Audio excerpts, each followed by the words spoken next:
Ford is in the news because they just cut their prices on the electric F-150, the F-150 Lightning. Some models by as much as $10,000, which I thought was really interesting because that's following suit.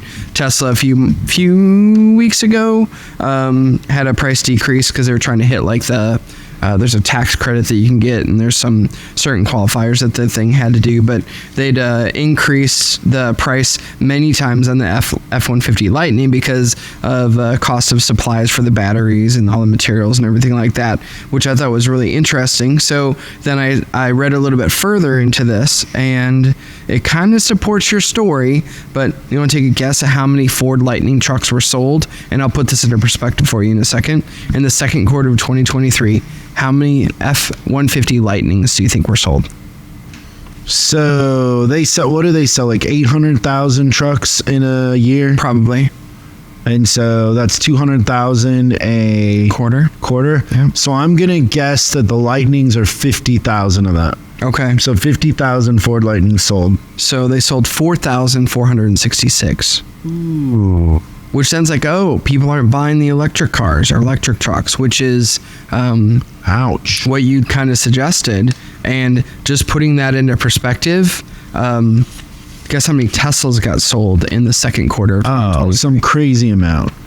466,104. Tesla might sell 2 million cars this year. Yeah, they got an outside chance, but definitely. But the Lightnings are on the ground. The Lightnings are on the ground because days supply is increasing, right? Yes, I could probably just match that right into the next story because new vehicle inventories are up to 1.95 million.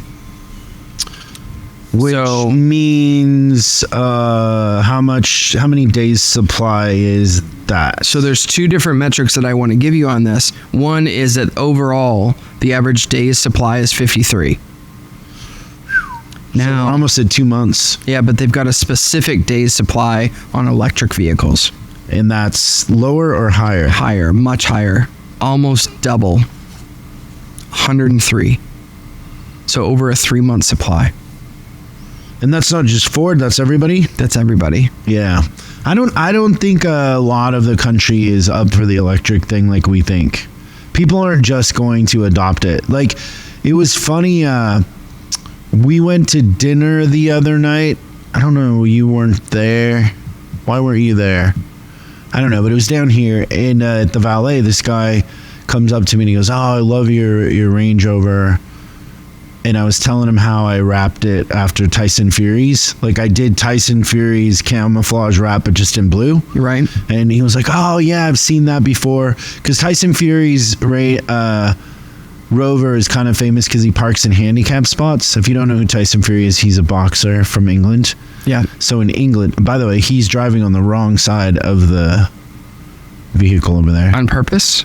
They sell it that way over there. Oh, interesting. Okay. And the guy was going, I just got the new one. And I was like, how is it? He goes, don't get the hybrid. Don't get the hybrid. He goes, it's terrible. And I think people are... this electric car thing is being forced on people. They didn't ask for it. Yeah, I think that there's definitely a thing where there's Tesla and then there's electric cars. And no one's forcing Tesla on anybody, but the other stuff, those manufacturers feel like they have to get into this game just to compete with them. Because China. Yeah. So China started by 2026. You can't sell full a combustion engine. That's right. So Volkswagen, these guys sell. So China's twice as many new cars as we. Yeah, wasn't it you that told me that a lot of the manufacturers sell more in China than they do here in the States? Yeah. So they're playing to that, not to the US, but well, if you're building a factory, so they think, okay, we're building a factory.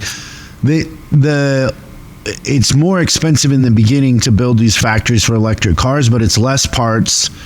In the end, it should be cheaper to build these cars once they have the momentum and the volume. Right, and that's just the part they're missing right now. But if you have 100 and something day supply, you don't have you're not gaining the volume to lower the price. Right. It's going to be interesting. The problem is Tesla is so far out ahead of everybody. I know we hear that.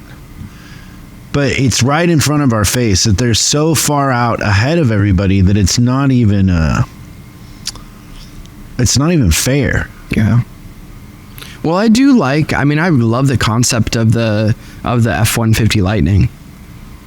The fact that in the marketing that they did with it, where it can generate it can power your house if the power goes out. Like there's some cool stuff. I don't know why it didn't. I wanted my mom to get it because it can power the house. Yeah. So if their power goes out, they live in the plug it in with a truck. Instead of having to put a generator on the house, the Lightning serves as that generator. Yes. Not interested. Not interested. So you think that's because of Tesla? Is put that negative towards certain parts of the population where there's a negative viewpoint on electric? They don't have a negative viewpoint of Tesla. They rode in my Tesla, and my stepdad's a car guy, so he's riding in the fastest production car. I sent him pictures of my buddy's Ferrari that he got, and he's a huge fan of cars, and so the idea that Tesla is faster than the Ferrari, and it's all exciting to him because he's a car guy. Yep. He liked riding in it. I think the idea of plugging it in, and then one thing that they said is we don't want to learn the new technology, which it isn't.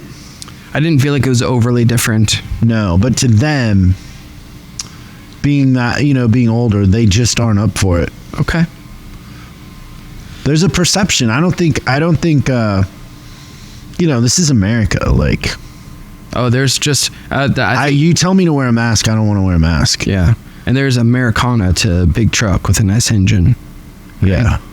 The diesel, there's just something about it. It's American. Respect for the diesel engine and all its dirty glory. Meanwhile, hottest summer in recorded history, which means more cars and trucks are braking. He who has the technicians wins. That's right. Thanks so much for watching this clip of Service Driver Revolution. We're uploading new stuff every day, so make sure you subscribe and click the bell icon so you don't miss out. If you have a question you'd like us to answer on the show, call 8333-ASK-SDR and we'll answer your question on the show. That's 8333-ASK-SDR. For special deals on our books and training, head over to offers.chriscollinsinc.com. Now that's offers.chriscollinsinc.com. I'm Chris Collins, and I'll see you in the next video.